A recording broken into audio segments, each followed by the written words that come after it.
नमस्कार दोस्तों। दूसरों के संग का मनुष्य के जीवन पर क्या प्रभाव पड़ता है, उसी पर आधारित आज की कहानी है। जैसा करे संग वैसा चढ़े रंग। बीकानेर राज्य में एक राजा थे। जब वह गद्दी पर बैठे तब उन्होंने बुजुर्गों तथा अपने सब कुटुंब वालों को बुलाया और कहा कि दादाजी, एक बात मैं आप लोगों से पूछता हूँ। आप निर्भयता से जैसी बात आपके दिल में आए सच सच बताना। तो वे बोले, पूछो बेटा। तब राजा ने पूछा कि आपने यानी बूढ़े आदमियों ने हमारी 3 पुश्तों का राज्य देखा है। मेरा भी राज्य अभी 5-10 वर्षों से आप लोग देख रहे हैं। इसके पहले मेरे पिताजी का राज्य था, वह भी आपने देखा है। उसके पहले मेरे दादाजी का राज्य था, उसे भी आपने देखा है। अपेक्षाकृत हमारे तीनों के राज्य में किसका राज्य बढ़िया है? मेरा शासन बढ़िया है या मेरे पिताजी का शासन बढ़िया था या मेरे दादाजी का शासन बढ़िया था? तब एक बुजुर्ग ने कहा, कुंवर साहब, आप बड़े आदमी हैं, आपकी परीक्षा हम लोग नहीं कर सकते। आपके पिताजी और आपके दादाजी की परीक्षा करना हमारे सामर्थ्य से बाहर है। लेकिन आप सबके शासनों के दौरान हमारे अपने ऊपर जो असर पड़ा है वह बात कह सकते हैं, उससे आप अंदाजा लगा लीजिए। तब उन्होंने कहा, जब आपके दादाजी का राज्य था तब मेरी उम्र 20 साल की थी और मैं बालू के टीले पर से आ रहा था। मेरे कानों में एक स्त्री के रोने की आवाज पड़ी। मैं उसके पास गया। वह वैश्य जाति की स्त्री थी। उसके शरीर पर लगभग 10,000 के जेवर लदे हुए थे। वह रो रही थी। मैंने पूछा कि बहन, तू क्यों रो रही है? तब उसने बतलाया कि मैं गोना लेकर अपने पीहर से ससुराल जा रही थी। मेरे साथ बैलगाड़ी तथा ऊंट पर हजारों रुपयों का सामान लदा हुआ था। मेरे साथ बहुत से रक्षक भी थे, किंतु 20 आदमियों का एक बड़ा दल आया और एकाएक हम पर हमला कर दिया। हमारे जितने भी आदमी थे सब भाग गए तथा मैं भी भाग गई और वे सब माल लूट कर ले गए। मैं अपने प्राणों को बचाकर इस टीले पर चली आई हूँ। मैंने उसके पीहर तथा ससुराल का पता पूछा तो उसने मुझे सब कुछ बतला दिया। मैं उसकी ससुराल वालों को जानता था।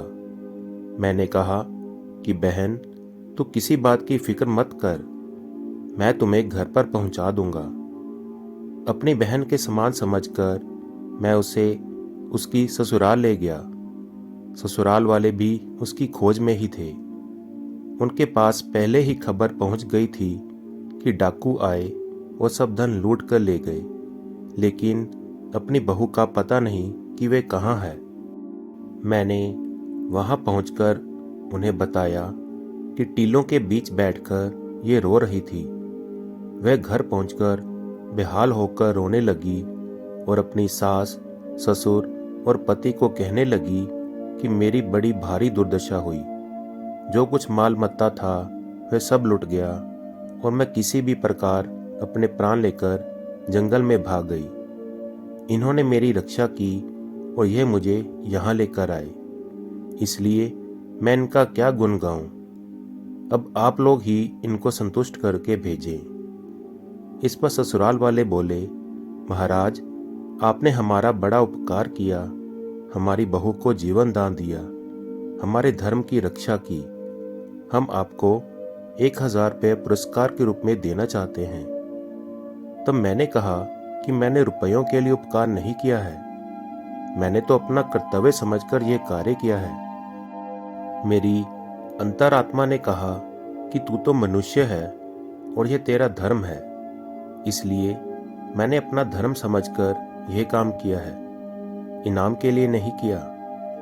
उन्होंने बहुत कोशिश की और कहा, अच्छा 500 रुपये ही ले लें या कुछ तो ले लें, किंतु मैंने एक पैसा भी नहीं लिया। वे बेचारे लाचार हो गए जब मैंने नहीं लिया तो वे क्या करें। फिर मैं उन सबसे विदा लेकर अपने घर आ गया। तब उस बुजुर्ग ने राजा से कहा कि जब तक आपके दादाजी जीवित थे तब तक मेरी ऐसी प्रवृत्ति बनी रही। जब आपके दादाजी का शरीर शांत हो गया उस समय मेरी आयु करीब 50 वर्ष की हो गई। उस समय मेरे मन में यह बात आने लगी कि मुझे एक स्त्री मिली थी। कैसा मौका था।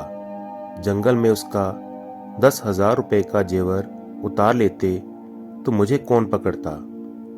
वे 10,000 रुपये और आज तक का ब्याज होता तो कितना होता, क्योंकि 8 आने के ब्याज से 12 वर्ष में दुगना होता है।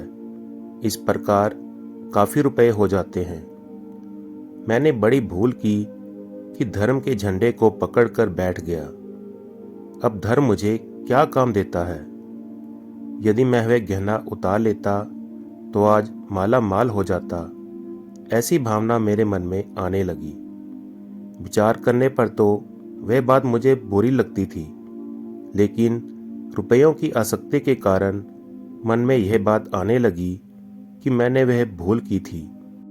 अगर वह रुपया घर में आ जाता तो आज मैं मौज करता। और कुंवर साहब, जब आप गद्दी पर बैठे उस समय मेरी उम्र 70 वर्ष की हो गई थी और अब मेरी उम्र 75 या 80 के नज़दीक जाने लगी है तथा मेरी स्त्री मर गई। अब मेरे मन में आने लगा कि उस समय अगर उसे समझाकर अपने साथ ले आता तो बुढ़ापे की अवस्था में स्त्री की स्त्री रहती और रुपयों का रुपया, 10,000 रुपयों का गहना भी अपने हजम हो जाता और उसे समझाकर अपनी औरत बना लेते और अब मौज करते। अब बुढ़ापे में वे सेवा करती और रुपयों से मौज करते। कुंवर साहब, अब जब हम मरने के नज़दीक हैं तब यह बात हमारे दिल में आने लगी। वृद्धावस्था में हमारी यह दशा है। अब कुंवर साहब, हमने तो आपको अपनी दशा के बारे में बतला दिया। अब आप में कौन बड़ा और कौन छोटा उसका निर्णय करने की हमारी सामर्थ्य नहीं है। मैंने तो आपको यह बतला दिया कि आपके राज्य में हमारे मन की यह दशा है और आपके बाप के राज्य में यह दशा थी और आपके दादाजी के राज्य में यह दशा थी। अब किसका राज्य बढ़िया और किसका राज्य घटिया, इसका अंदाज़ा तो आप स्वयं ही लगाएं। इस प्रकार उन बुजुर्गों ने बड़ी ही चतुराई से राजा को बता दिया कि किसका शासन बढ़िया था। कहने का अभिप्राय यह है कि जैसा करे संग वैसा चढ़े रंग। कोयले की दलाली में हाथ काला होता ही है। अगर हम कोयले की खान में गए तो हमारा कपड़ा भी काला हो जाएगा। यह बात हमने अक्सर बहुत जगह देखी है और आजमाइश करके देखी है कि जैसा संग किया गया है उसका असर जरूर होगा। अपने ऊपर जैसा असर हो उससे हमें अंदाज़ा लगाना चाहिए। यही असली परीक्षा है। दोस्तों, कैसी लगी आपको ये कहानी? कृपया कमेंट करके ज़रूर बताएं और इसी प्रकार की अच्छी अच्छी कहानियाँ सुनने के लिए चैनल को सब्सक्राइब करना न भूलें। धन्यवाद। जय श्री कृष्ण जी।